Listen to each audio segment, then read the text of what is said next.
Okay guys, going to do another wee video. Brian Moran asked me to show him tying the Prince nymph.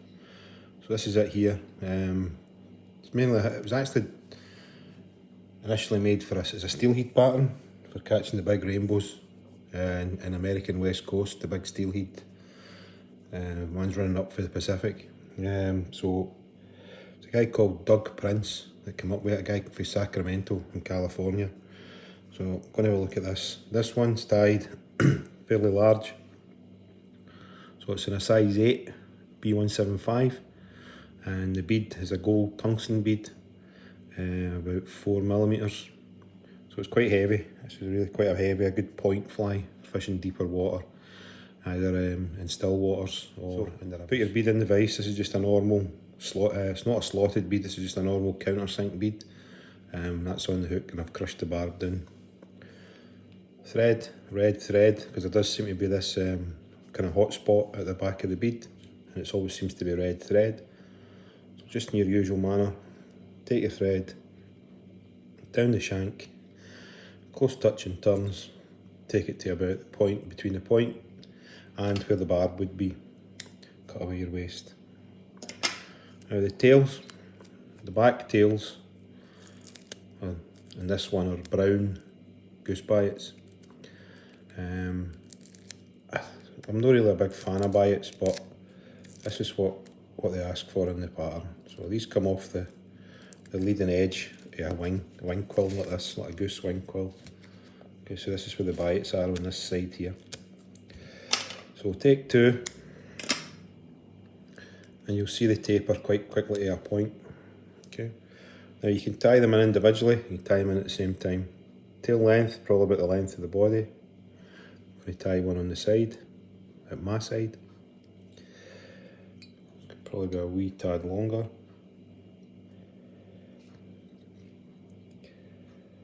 So I tie that on the side.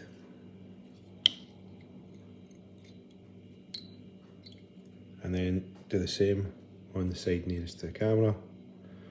Same again, make sure you get the same length as the one you've already tied on, and just a couple of turns should give you your forked tail. Now this fly probably represents like a stone fly.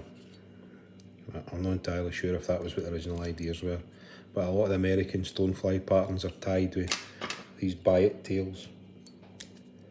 So, trim away your waist.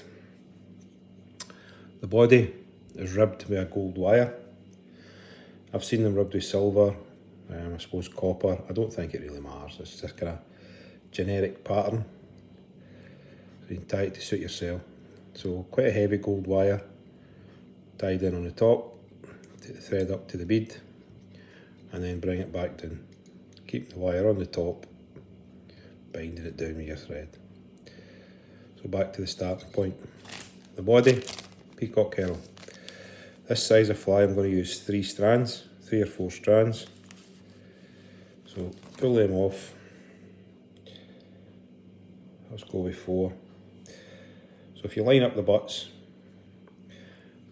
straighten them out, and break off about 1 inch off the top of the tips, because they're quite fragile and they just snap. Just get rid of them. And there's more than enough there to tie this fly. So on the top, bind that in. Just going to pull it to length a wee bit, and then bind your peacock herring down on top. You can tidy that up a wee bit. Well, it's always a good idea with peacock herring just to put a wee bit of varnish on the shank. Helps to stick it down a wee bit. The rib is there mainly to protect it, but it doesn't do any harm. Just a wee coat, a thin Cellular varnish, or whatever you've got, Sally Hansen's, whatever. A wee spot of varnish, and then wind your peacock herring. Now I'm going to wind it towards me, touching turns, heading towards the eye. So you're creating that big chunky body, insecty body. So just behind the bead, tie that off, couple of turns, on your thread, and then snip away the waste. Now, the peacock herald is very fragile, as I said, so you need to try and protect that. This is where the gold wire comes in. This adds segmentation, adds a wee bit of colour, but its main job is to protect that wire, that herald, sorry. So, opposite way, take your wire up the body, 5-6 turns to the back of the bead, and tie that in nice and tight. Okay, so this is brass wire, and a good way of getting rid of that excess is just to helicopter it, twirl it, and what happens is you put metal fatigue in and it'll snap. That's going to save your scissors a lot of hassle. Okay, put a wee hitch on just to hold it. Now the next thing you want is a wee ginger hackle. Now I'm just using a wee cheap Indian neck. Nice wee ginger, light ginger hackle. So this is hen. So find a feather that suits the size of the fly you're tying. Something about that. And then what I like to do, take the fluff away at the bottom and then expose the tip. So pull these fibres back until you can see the tip. And you're going to tie that tip in right behind the bead. So a couple of turns to hold, and then fold the tip back and a few more turns to hold that in place. Now you can cut out the tip, break it, you can actually leave it in if you want it, whatever you want to do.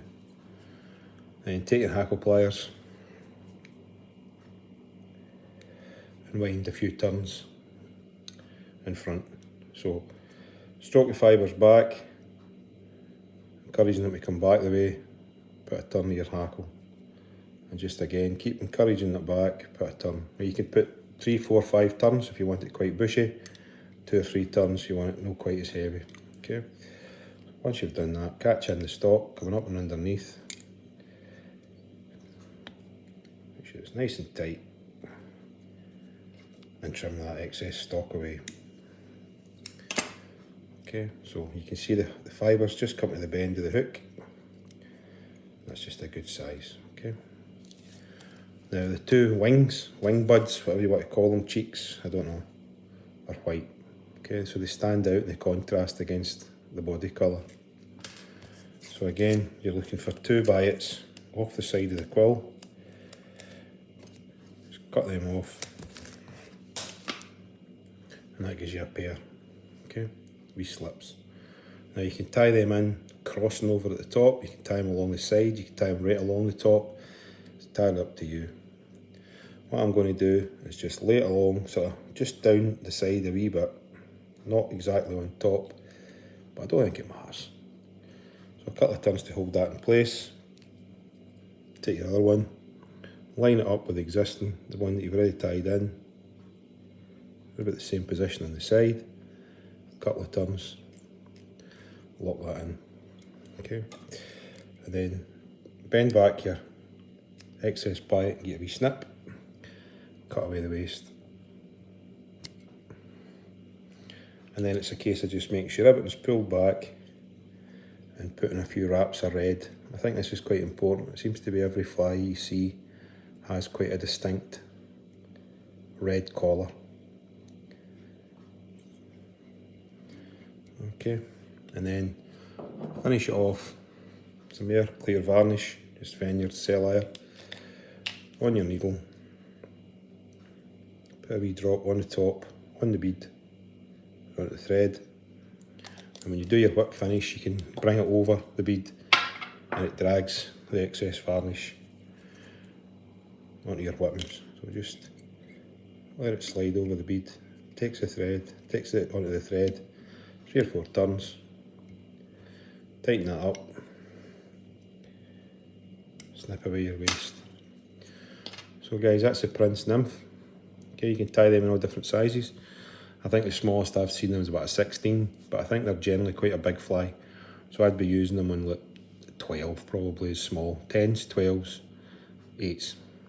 Good point fly, good searching fly. Tie a few up, see how you go on. Cheers guys, hope you enjoyed that.